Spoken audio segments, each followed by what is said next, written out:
Have you ever noticed a 3-year-old child who still can't speak in short sentences or struggles to sit, walk, or play with toys like other kids their age? This might be more than just being slow to develop. It could be a sign of global developmental delay, or GDD. GDD means a child is not reaching key milestones, like talking, moving, or thinking at the expected times. Just like how some plants grow faster than others, kids grow at different speeds. But when delays happen in many areas, not just one, it's a signal to take a closer look. For example, imagine a 2-year-old who can't clap hands, say mama, or point at a toy they want.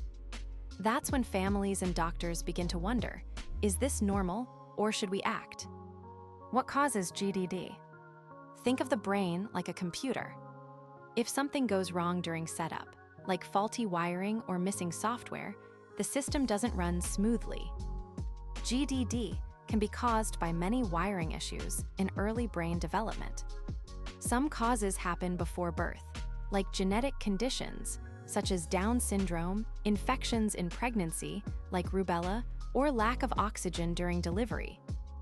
After birth, things like serious infections, meningitis, head injuries, or extreme malnutrition can also lead to delays. Sometimes the cause is unknown, like a mystery puzzle. For instance, 2 children with GDD might look similar, but one has a genetic change found by testing, while the other has no clear reason. That's why doctors look at family history, baby's birth, and early months carefully. How do you know if a child has GDD?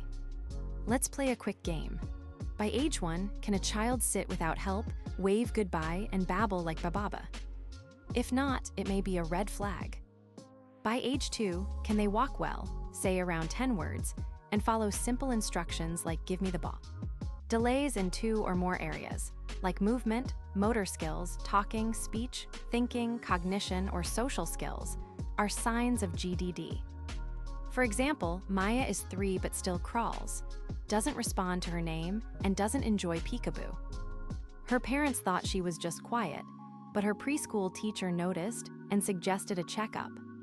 These signs don't mean she'll never catch up, but early help makes a big difference. Diagnosing GDD is like being a detective. Doctors don't have one single test. Instead, they watch how the child plays, speaks, moves, and interacts. They might use simple tools like asking parents questions or observing the child building blocks or naming pictures. A pediatrician may refer the child to specialists like a neurologist, speech therapist, or developmental expert. Tests like blood work, genetic screening like a cheek swab, or brain scans (MRI) might help find a cause. Treatment isn't a cure, but builds skills step by step. For example, weekly speech therapy helps a child say their first words. Physical therapy helps them walk. The goal is to help the child live more independently. Just like learning to ride a bike, with practice, support, and patience, progress happens. Can we prevent GDD? Not always, but many risks can be reduced. Imagine pregnancy like planting a seed. For healthy growth, you need good soil, water, and sunlight.